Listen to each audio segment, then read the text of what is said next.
ہر قوم کے لیے ایک عادی ہے. اب ہدایت اللہ تعالیٰ کے ہاتھ میں ہے، رسول اللہ صلی اللہ علیہ وسلم کے ہاتھ میں نہیں، کسی نبی کے ہاتھ میں نہیں. پھر اس آیت مبارکہ کا کیا مطلب ہے؟ اس آیت مبارکہ کے لیے مفسرین نے 3 تفسیر کی. پہلی تفسیر یہ ہے، عادل جو ہے، عادل یہ جنانے اور رہنمائی کے معنی میں ہے.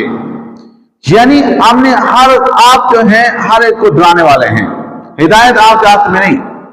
جیسے اللہ نے فرمایا علیہ السلام کو، انک لا تہدی من احببت ولکن اللہ یہدی من یشاء.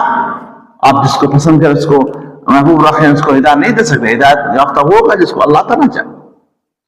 دوسرا یہ ہے کہ ہم نے آدم علیہ السلام سے لے کر آپ تک ہر قوم کے لیے ایک رحمان بھیجا. کوئی قوم ایسی نہیں رہی جس میں کوئی رحمان نہ گیا ہو. تیسری تفسیر یہ ہے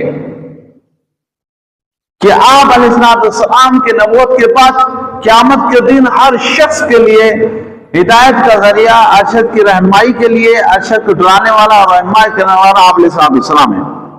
یعنی جو شخص لا الہ الا اللہ محمد رسول اللہ پڑھے گا وہ اسلام میں داخل ہوگا، کفر سے نکل جائے گا.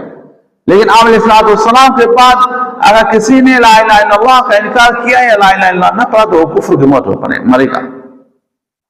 اور یہی بات ہدایت کی، ہدایت اس کو ملتی ہے کہ طلبگار ہو. جیسے میں آپ کو بتاؤں، آدمی ٹوٹی کے نیچے برتن رکھتا ہے، بالٹی رکھتا ہے. اگر اس بالٹی کو آدمی الٹا کر کے رکھے تو کبھی بھی نہیں بھرے گا، ٹانکی پوری خالی ہو جائے گی.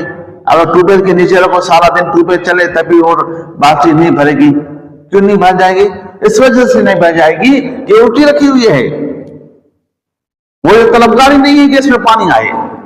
اس کے بجائے اگر سیدھا رکھا جائے بالٹی کو تو وہ کچھ وقت میں بھر جائے گی.